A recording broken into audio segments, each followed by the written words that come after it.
Howdy folks, Monty here in Las Vegas, Nevada. So, this thing came today.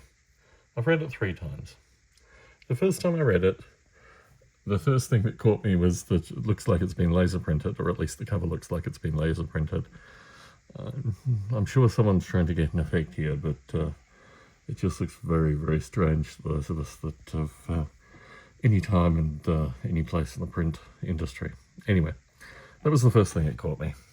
And everything's like super plasticky. This is basically everything's kind of slow, totally aligned, and so totally plasticky and uniform, and just not really anything like any of the stuff that I've shown on this channel so far.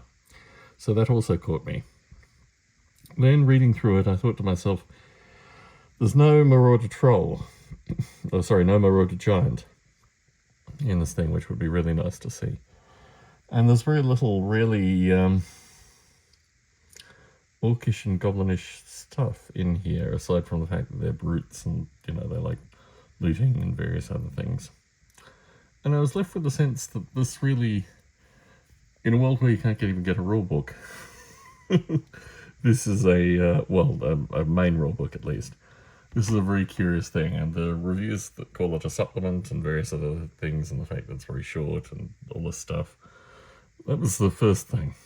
And then I came through some kind of emotional catharsis that I just needed to realize that this is what Games Workshop is. And Games Workshop isn't the countless little metal figures and all the stuff that I do on this channel.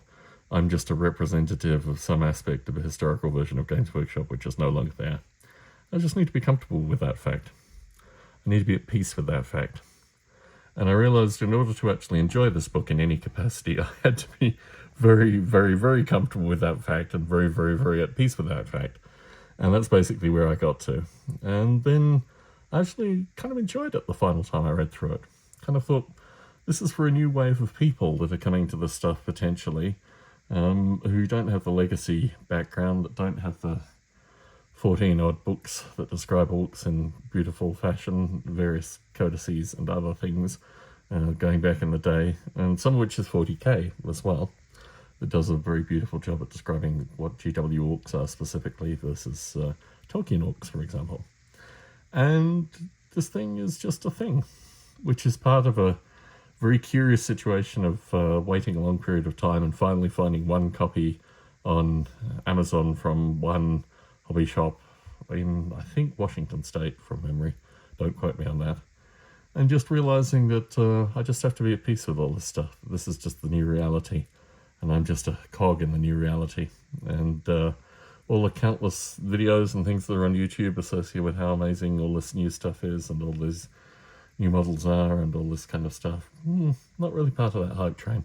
Doing my own thing here, and I think every viewer to this channel probably has come to this degree of appreciation with it. So I wanted to give a very Monty-inspired review with regards to the specific book to say, if you come to it with a view that it's supposed to be something different, you're going to be a little bit disappointed, because it's nothing different. It's what Games Workshop is very much about with regards to this rule system. And I think the distinction, I saw someone post Rugleg's Armoured Orcs, which I have somewhere, actually. And my feeling with regards to Rugleg's Armoured Orcs is you have to find a very specific version of these rules and factor them into that. And just make them as rule legal as you possibly can. Anyway, with that in mind, Tom Bartley here in Las Vegas, Nevada, signing out.